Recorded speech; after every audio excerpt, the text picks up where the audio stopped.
Evening, boys and girls, ladies and gents. Yeah, a long sigh. Yes, a long sigh indeed. Why? Because there's some slanderous, nasty things being said about me. I'm going to add my mate. I'm going to add you, mate. Add Master Prash. When you get slanderous, nasty things, first of all, I think, weirdly now, spiritually, I think about karma. I think, what's my karma? I've just, you're missing what I've just said, Prash.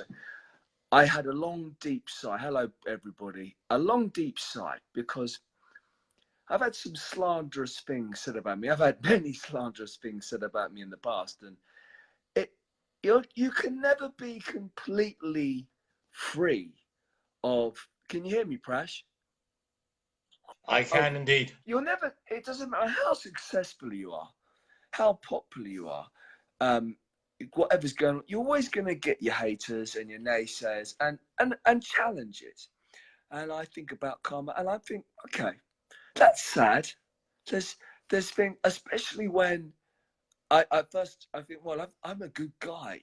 What have I done? I've not done anything. Then you think about past spiritual debts and karmic debts, and I'm like, oh, okay, that may be. In this scenario, somebody's saying some not nice things, which are totally untrue and unfounded. And without going into the person, they're clearly mentally unhinged.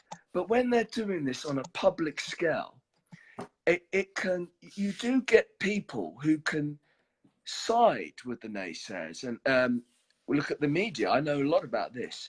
There's been so much denigration, public denigration of me. But people do realize that there's so many lies said in the media, and they don't believe a lot of what's said. But there's still a big part of society that does believe what's said, and even I could be guilty of that because the media is so clever.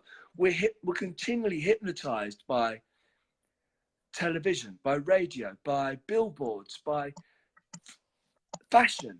You know, how to think, how to feel, how to act, and so it can sometimes you have to try and see beyond. I try not to be judgmental in everything that I see in with my eyes there and then, because there could be a backstory. It sounds like I'm talking in riddles. What I'm trying to say is things aren't always what they seem. So I'd also think you can get a first good impression of someone, and forgetting about what they look like, what they say. I love Bruce Lee. Do not think, feel. Emotional content. I generally now, I look and I see with something called this, my pineal gland, my third eye, and my heart and my gut. And I get a sense and a feeling about people. And unfortunately, some people can I don't even think misconstrue, manipulate for their own gain. And that's very sad. But as I spoke to Prash, guys and girls, just before I came on air, because like I said, I had something a bit shitty just happen, and I'm forced to be responsible for my business, to take legal action, because there's been lies said about me and they're slanderous and they're destructive for my business. But I don't want to put too much energy and attention on that. But then at the same time, I thought it was I wasn't going to do this live video tonight with Prash because I was thinking, this isn't good. I need to address this slanderous lies. But Prash said to me, no, show people the real you. Correct. But it doesn't mean it's not affecting me, because it's a shit. When people say shitty things, it's shitty. So what, Prash, you said, let's talk about owning it. Right, exactly. And this is a really key subject, you know, for anyone. This situation right here is a perfect example of something that might be happening in your lives or has happened in your own life. And obviously, as an empowerment coach, as an elite coach, in all these years, I think there hasn't been at least a handful of times over the weeks and months when I'm coaching a client where they've had stuff happen that is completely beyond their personal control. They didn't necessarily ask for it. Sometimes they did, but the reaction or the actions that are affecting them, whether it's a work-related thing, whether it's a human being in, attacking them verbally, being harsh, and in every scenario, the one thing that we can do is to own our stuff. It's to own the reaction that we have to the situation. We can't control the other person's actions necessarily. Maybe indirectly we can through litigation, through legal channels. Of course we can. Listen, but the one thing we can do in that moment. Bad Prash, I've been there and it's been so laborious. I've been in, I don't want to talk about it, I've more than 50 court cases in the last 10 years. I'm tired. And I'm like, who really wins there? The lawyers. And I think I've been cajoled by media, by people who supposedly have my best interests at heart. You've got to fight. Hang on. You've got to know when is the right time to fight. And sometimes own your own shit. Correct. Sorry. Own your own shit and choose your battles. Yeah. I think very much to own your own shit and choose your battles wisely. And I think a big lesson that we can walk away, all of us, is that there are going to be situations in our family, in our very own house, the place that we live, or in our workplace, where we're going to be pushed. Our patience is going to be pushed. Our emotions are going to be pushed. And our livelihood sometimes is going to be pushed. And we need to learn to bring ourselves back into a center where rather than reacting, we pause, take a fire break, and recognize immediately in that situation, how much of this can I own? What can I do in this situation? And sometimes it's what you just said a few minutes ago. Sometimes the best response is no response. Somebody's goading you, somebody's pushing you, somebody's provoking you for a response. Sometimes the best response is no response. And other times a delayed response where you can go away and say, you know what? I've taken stock. I'm going to own this shit, first of all. I'm going to own my emotions. I'm going to own my reaction to this situation. I won't let the other person control my reaction. Right? But and that's what we've got to let's get. Look at that. I have I know this will blow up because I'm a good guy, but the temporary and the accusations are rubbish, absolute ludicrous. And the person who's making them, it sounds crazy because it just by her own evidence. My point is, it is affecting me because it's made me, it's riled me. I was going to come on tonight and we're obviously, I think this is apt that I do come on because like you have to show in life the shit does hit the fan and you can't just bury your head in the sand. You got to get up and keep going sometimes. No. And right now I'm furious. And the reason why I was going to come on because this has literally just happened. And I literally, I found out this information 10 minutes before I came on here. And I think this isn't wise. I need to take stock and calm down. And I you know what?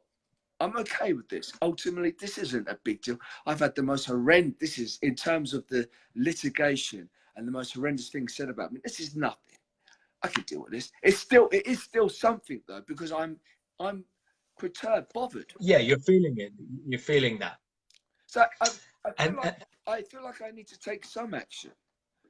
But maybe this isn't, so if someone's slandering your business, you're Burger King, and then someone says, look, Burger King use dead cows that are all diseased. You don't want to eat burgers from Burger King because you're going to catch a disease if you eat burgers from Burger King. If you're Burger King, aren't you going to take action? Sure you are. You're big. You depending on the size and scale of the thing. The point is this. Let's just level up for a second. Let's just come up for a second. Let's look at the big picture here. The big picture message that we got to pick up here, and this is key, and we see it time and time again in corporate life, in home life, in personal life. The behavior is still the same.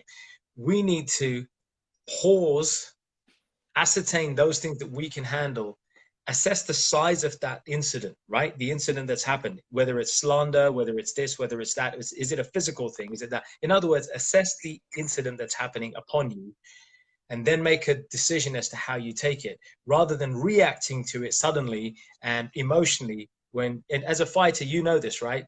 the whole mind game thing. People mess you up in the head, and then they want you to play a rubbish game, fight at your worst. And you know you got to stay unfazed. You're a master at this, right? And Yeah. that same philosophy wants to be applied here.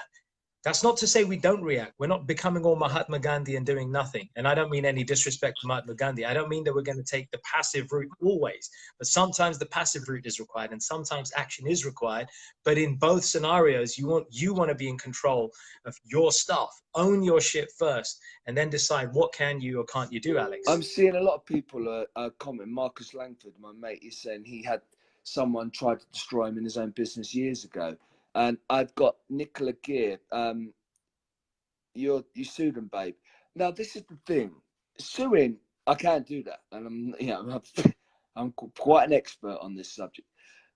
Like I said, the real people are winning, the lawyers, and the reason I sue, I win. Yeah. But guess what? Am I winning? Really, I'm winning. I'm not. I'm losing creativity, time, energy, negativity, spending on someone who hasn't even probably got money to defend. Yeah, I get an apology, and that's good. Sometimes you do need to do that, but I mean, in this scenario, it's a tricky one. I mean, the thing is, you know, when it's raw like this, obviously you're going to feel it, right? It's raw, it's happening, it's in there. And I think, again, it just goes back to the same point that we need to have a fire break, a gap between the thing that's happening and the reaction. You can't always get it. I get it. Somebody's coming to attack you with a knife. You got to respond straight away. But invariably in 21st century society, on a day-to-day basis, where it's not a life and death situation, the smarter approach is to pause, regroup, see what you can own and what you can take advantage of, and then go and respond, whether that's suing, whether it's litigation, whether it's speaking to somebody. And here's the other thing, right? Imagine somebody screws you up. Let me give you a great example. Sometimes we're so caught up in our own head, we can't see the solution ourselves. And sometimes we need friends or family or somebody around us to show us a different way, because we try and solve problems. We know the saying, Einstein said it famously, a problem cannot be solved at the same level at which it was created. We know this, we've heard this. Let me just tell you a story. One of my mentors just told me the other way, I was having a chat with him, he's in Vancouver, and he said to me, he recently saw an incident, and he was just describing that there was a truck, it got jammed underneath the bridge, right? There was a lorry, it got jammed underneath the bridge, and it got stuck because it was ever so slightly too high to get under the bridge. Now it was lodged, the truck wouldn't come out. They had firefighters, they had dozens of people trying to forcefully dislodge the truck that was stuck under the bridge, and it just wouldn't move. They tried everything. Then some kid. I've lost you, Prash. Some kid who was just watching this whole scenario from the do not cross threshold spoke to a policeman and said, "What's going on?" The policeman explained what's going on. He says, "Why don't you just loosen the air from the tires?" A 10-year-old kid said, "Just loosen the air from the tires, let the air out, the truck will drop." And sure enough, the truck dropped by 4 inches that it needed to, and it was able to come out. And so lateral thinking is what we need sometimes. I wonder, we need to think from a different was that kid not stressed by the situation as directly as the other people? Maybe they had less pressure. And why am I saying this? There's one thing that I've noticed. What we're going to be doing on our retreat on the 17th to the 20th of September next month in Hungary. Meditation is a skill that we should learn at school, a life skill. Because you know what? I'm starting to meditate a little bit more and more. I'm not a big meditator. So I'm actually, as much as I preach this stuff, I'm learning myself, because meditation has kept me calm, slow down, allowed me to not, oh shit, calm down. Look at it from a different perspective. And I, of all people, I've got 1,001 different things going on in my life. I mean, I know you do, Prash, and I'm like, I feel like burnout. I mean, I've just finished a film, which was, and I've started a new business, and we're promoting our retreat, and I've been involved in some legal shenanigans. I'm not going to go into that, but all these different things, all at the same time, not the most ideal time to start a business. And then I've got this rubbish going on as we speak with this person who's staying. Indeed. But take stock, Take stock, breathe, breathe, and breathe, slow your mind breathe. down. One thing I do every night, I listen to meditative music to put me with different beats, chants, alpha beats, to change my brain activation level. Maybe you can explain it more, Prash, but it's putting me into a more deeper calming. Gets you into an alpha state. Yeah, let me just run that real quick. So, folks, just a little bit of an idea. When we're operating during the day in our day jobs, our work, whatever, we're typically in what's known as a beta brainwave state. Typically beta, maybe sometimes alpha. What that means is we're in a heightened state of activity and we're very much in a responsive state. When we want to start getting into a state where we're more relaxed and getting creative, we move into what's called alpha, relaxed alpha. And then from alpha, when we want to start getting into a meditative state, we go from alpha into theta and eventually delta or gamma. And those frequencies, that is the frequencies at which the brain is overall vacillating and operating at. Those frequencies are the frequencies associated with calm and deep meditation. And Alex, as you rightly say, embracing a meditative practice, whether it's in the morning, in the evening, wherever you can, even 10 minutes as a start is a powerful way to do that. In fact, I'll share a little insight with people here. We'll give you some ideas of where you can go. We have a great meditation. I'll share that with the group afterwards. But start with a simple guided meditation. And if you can't do that, start with focusing on your breath. Alex, you did it perfectly. It's exactly what you're doing. And we've done this, you and I, when we do our one-on-ones, where we're breathing in for a count of 4. And you've seen it, you hold that breath for a count of 4, and then you release that breath for a count of 4. Just doing that individually. I mean, let's do that right now, just for a couple of seconds. Do it with me, Alex. Breathe, just get those eyes closed or just focus on, that's it, beautiful. Make your mind calm by just focusing on your breath. On my count, breathing in, 2, 3, 4. Hold, 2, 3, 4. Breathe out, all the way out, 3, 4. Keep out, 3, 4. Breathe in, 2, 3, 4. Hold, 2, 3, 4. And out, 2, 3, 4. Breathe out, 2, 3, 4. Breathe in, 2, 3, 4. And hold, 2, 3, 4. Breathe out. Good. Keep the breath out. A few more, Alex. 3, 4. Breathe in, 2, 3, 4. And hold, 2, 3, 4. Breathe out, 2, 3. Keep the breath out. 2. 2 more. Breathe in, 2, 3, 4. Hold, 2, 3, 4. Breathe out, 2, 3, 4. Keep the breath out. 2. Last one. 4. Deeper. Breathe in, 2, 3, 4. And hold, 2, 3, 4. All the way out, 2, 3. Keep the breath out. 2. Just be in your own space.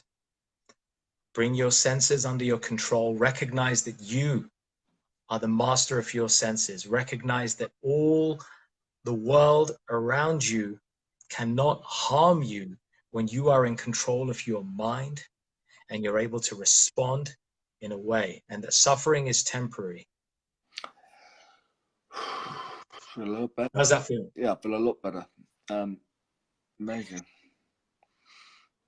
And imagine now when you speak to somebody, a loved one, a friend, beautiful Nick, now you can sit down. Now you're in a calm state. Your emotions are calmed down. Now you can sit logically and say, okay, what do we need to do about this situation over here that's just arisen? What are the options? And what's the worst that could happen? I tell you, write down what the worst that could because happen. you've got, it's like someone's got a knife in your back and they're twisting it round, and all of a sudden you're doing that, the knife comes out. Oh, okay. So what do I really need to do right now? It gives you time. Wait, and this is the funny thing. You feel I haven't got time to meditate. I've got all this. And it's like, it's one of the best things you can do when you're so busy and so crazy. And I've started doing this. I've not been doing hours. I've been doing a couple of minutes here or there, up to 5 minutes. And I'm like, just sitting down and looking at a flower or a tree and appreciating, or looking at the sunset when everything's going crazy. And just looking at a bit of nature. It's some weird spiritual Amazing. hippie weird shit, but it's fabulous because it just makes me be able to cope. And I'm conscious of time, and I've bought myself the most fantastic. I'm back Mummy Reid's in Aldershot. I come to see Mummy Reid, and I went and got a lovely Gurkha curry because there's all the Gurkhas here now. And I'm looking at my curry on the table,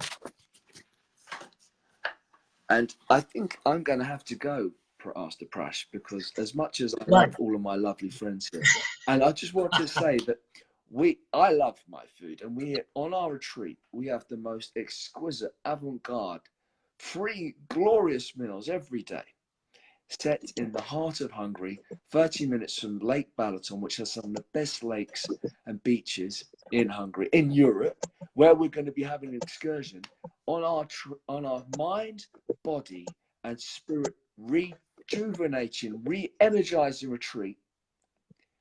We're going to be doing meditation. Yep, meditation. We just did that. Yoga, conscious breathing. Yes. A little bit of martial arts, some exercise from those who struggle to get up the stairs to those who are super fit.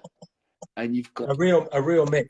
We've got some brilliant workshops with Prash and myself, and we're going to have a lot of fun. And there's going to be an excursion in Budapest. And with that, if you're interested in coming, please message me. It's 549 at the moment, and it's there. It's yours for the taking. And we only take people who we've had a chat with, we've had a friendly conversation with, so that the quality of the individuals who come make this a triply. It amplifies the power of the retreat that we have, because you get good people coming together from different backgrounds. And don't be shy if you've never been on a retreat. Guys, I've been attending retreats for 18 years. I've been running them for nearly a decade. Alex knows the score, right? Most of the people who come who are strangers. They come alone. They don't necessarily know anyone, and yet they go away informed. Well, boys and girls, ladies and gents, don't be shy. Join us. Come on board. Send us and have an incredible experience. And I'm going to read all your messages, and I'll get back to all you guys. Love you all. I've got a Peace out. I've got a love you guys.